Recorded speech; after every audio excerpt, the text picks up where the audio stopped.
Go ahead, Bill. Go in, poet.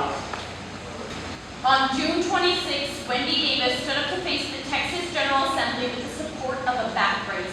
Because no one had the backbone to stand behind her, a small echo in a crowd of chaos, she fought to preserve a woman's voice against an oppressive abortion bill that was snuck in. Days later, while our nation was still bathing in the afterglow of a political fistfight, North Carolina slid the same legislation onto a motorcycle safety bill. Regulations that would effectively shut down all the clinics in our state.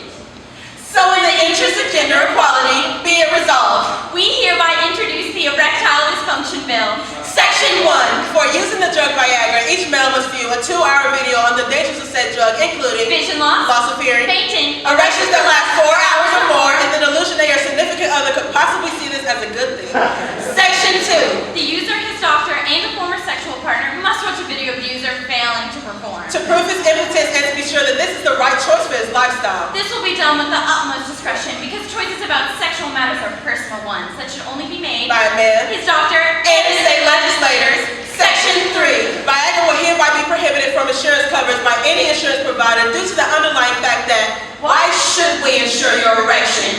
Section 4. Viagra must be administered by a doctor in his office. This will make planning important and foreplay admittedly inconvenient since the drug itself only takes 45 minutes to work. Since this may increase reckless driving, that's why we're tacking this amendment onto bill for red-light traffic cameras. Good luck getting back in time.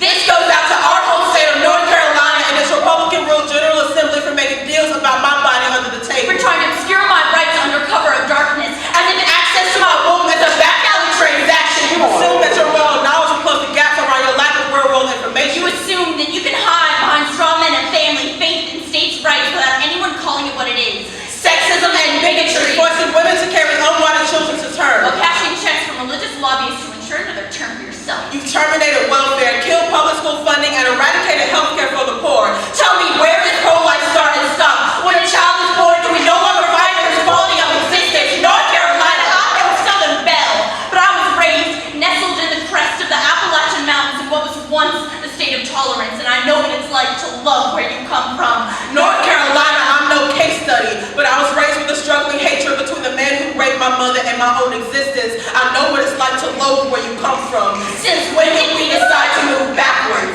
What happens when the clothes hangers come back out of closets? You batter and beat abortions almost into extinction. While simultaneously abandoning our foster care system. Like a deadbeat dad, you leave these children to harbor their hatred. You stand like the Klan in front of places like Planned Parenthood. Screaming shame and swearing God's wrath, not realizing that shame won't come from seeking simple support and medical advice. But will be born when a mother watches her child grow up with the same destitution she swore she would never pass down. So if you wanted us to feel shame, at least you progressed on that.